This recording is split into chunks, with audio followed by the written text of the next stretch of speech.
Diplomasi panas terus bergulir di Islamabad. Menteri Dalam Negeri Pakistan Mohsin Naqvi bertemu utusan Amerika Natalie Baker untuk mendorong lanjutan negosiasi Amerika-Iran yang masih buntu. Di tengah gencatan senjata yang diperpanjang oleh Donald Trump, namun blokade tetap berjalan, ketidakpastian makin besar karena Iran belum memastikan keikutsertaannya. Apakah upaya mediasi ini akan membuka jalan damai atau justru berujung eskalasi baru?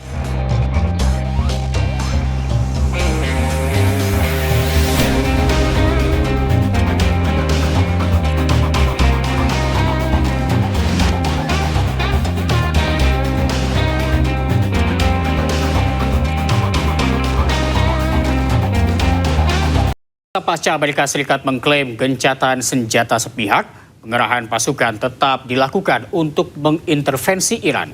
Di sisi lain, Iran sudah kebal dengan ancaman Amerika Serikat dan siap menghadapi serangan Amerika Serikat. We're rearming. We're retooling and we're adjusting our tactics, techniques, and procedures. There's no military in the world that adjusts like we do, and that's exactly what we're doing right now during the ceasefire. Amerika Serikat membagikan video peringatan kepada dunia. Dalam video ini, Amerika menegaskan pasukannya terus berbenah dan siap untuk bertempur. Pasukan darat, laut, dan udara akan dikerahkan bila Iran terus menolak untuk perjanjian damai. Amerika tetap bersiap selama gencatan senjata dengan Iran berlangsung. Saat ini pasukan militer Iran Amerika bersiaga di sekitar Selat Hormuz dan negara-negara sekutu di Timur Tengah. Seakan kebal dengan ancaman Amerika, Iran tetap waspada. Di hadapan rakyatnya, Iran konvoi senjata canggih yang akan digunakan mempertahankan tanah airnya. Kesiapan Iran menandakan bahwa eskalasi serangan masih tinggi antara Amerika dan Iran, meskipun gencatan senjata diperpanjang sepihak oleh Amerika Serikat. Amerika Serikat perpanjang gencatan senjata sepihak, namun Iran secara tersirat menolak keputusan tersebut. Menurut pakar Timur Tengah, Nasir Tamara, Iran sudah tidak percaya lagi dengan Amerika Serikat karena meski telah berunding, Iran tetap diserang tanpa pemberitahuan. Iran itu sudah tidak percaya penuh pada Amerika Serikat. Contoh yang terbaik adalah sesudah mereka berunding 2 kali di Oman, tiba-tiba saja tinggal menandatangani aja, tiba-tiba mereka diserang tanpa dikasih tahu gitu. Jadi sekarang yang mereka hitung adalah bukan kata-katanya pemimpin politik seperti presiden, tapi mereka lihat militer mana, kekuatan militer apa yang ada di Teluk Hormuz itu dan di Selat Hormuz itu. Jadi realitas buat mereka akan melihat bukan omongan yang dipegang, tapi kehadiran dari senjata militer Amerika Serikat. Itu yang jadi pertimbangan mereka. Selama kehadiran militer Amerika Serikat itu bertambah terus seperti yang sedang terjadi sekarang ini, Iran waspada karena setiap saat dia bisa diserang. Oke, berarti Anda sepakat kalau misalnya gencatan senjata yang dilakukan oleh Amerika ini sebenarnya untuk sebagai trik mengulur waktu agar untuk menyiapkan senjata untuk perang yang lebih sangat bisa dipakai untuk itu. Sehingga Iran tidak waspada. Iran waktu diserang kan untungnya mereka waspada bahwa mereka akan diserang sehingga mereka bisa mengurangi dampaknya pada waktu serangan tanggal 28 Februari itu. Mereka sudah belajar selama 40 tahun menghadapi Amerika Serikat. Konfliknya terhadap Amerika itu bukan sejak tahun 79 tapi 1953. Jadi mereka sudah sangat terbiasa tidak mempercayai Amerika Serikat. Oke. Pertama, 53 itu kan mereka memilih Perdana Menteri namanya Mossadegh.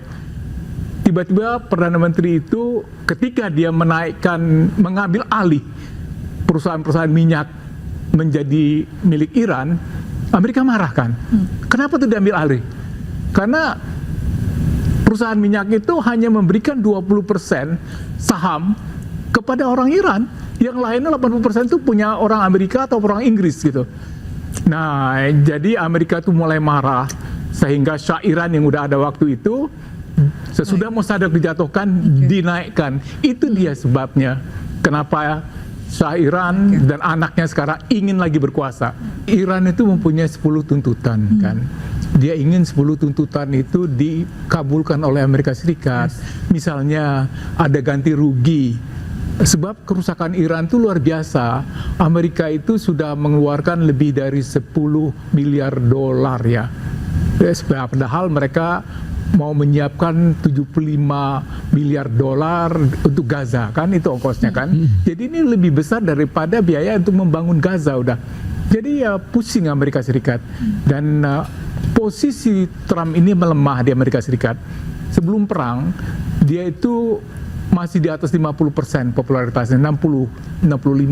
Sekarang ada 10 lembaga survei yang kira-kira sepakat bahwa dia hanya memiliki 30% dari itu. Jadi bagaimana dia bisa berperang? Karena dia kan sedang meminta supaya ada tambahan dana, anggaran untuk perang. Tapi itu ditolak. Dan sekarang juga lobby Israel di Amerika itu merosot.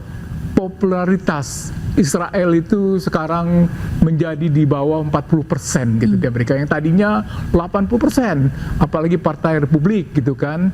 Partai Demokrat juga mendukung. Sekarang Partai Demokrat, Partai Republik mulai berani mengatakan bahwa Amerika itu harus berperang untuk Amerika. Amerika tidak boleh berperang untuk Israel. Dan Iran itu juga menuntut supaya nuklir itu masih boleh. Itu juga harga mati buat mereka. Jadi ada Hormuz harga mati, nuklir itu harga mati, kemudian pampasan penggantian semua kompensasi perang itu harus dibayar gitu kan.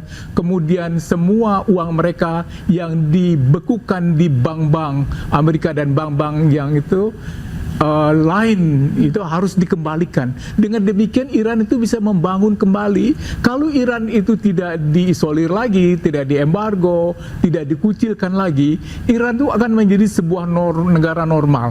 Tahun 79 ya, waktu saya ke sana, Iran itu udah kelihatan negara yang paling maju, lebih maju dari Korea waktu itu, seperti Jepang majunya. Jadi mereka udah mencapai kemajuan udah hebat, mereka akan sanggup membuat dia menjadi lebih hebat dari Jepang dengan kemampuan teknologinya, uangnya, dan itu bangsa yang IQ-nya itu nomor 3 paling pinter di dunia, yang sudah menghasilkan peradaban, orang yang menciptakan sistem kenegaraan, menciptakan filosofi, menciptakan ilmu ekonomi, menciptakan ilmu kedokteran. Jadi dan berani mati.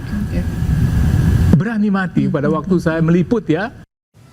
Bendera Israel terlihat berkibar di atas situs bersejarah Kastil Shaba yang terletak di distrik Tyre, Lebanon Selatan. Pemerintah Lebanon meminta UNESCO untuk segera turun tangan guna melindungi situs bersejarah Kastil Shaba di distrik Tyre.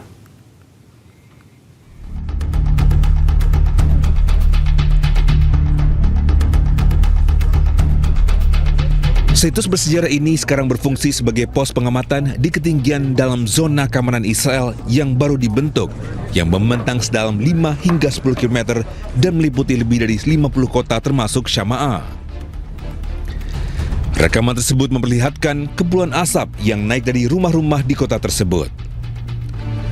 Direktorat Jenderal Purbakala Lebanon mengumumkan bahwa mereka telah mengajukan pengaduan mendesak kepada UNESCO meminta organisasi tersebut untuk segera turun tangan guna melindungi situs bersejarah Kastil Shama'ah di distrik Tyre dengan mengutip laporan bahwa pasukan Israel sedang menghancurkan situs tersebut.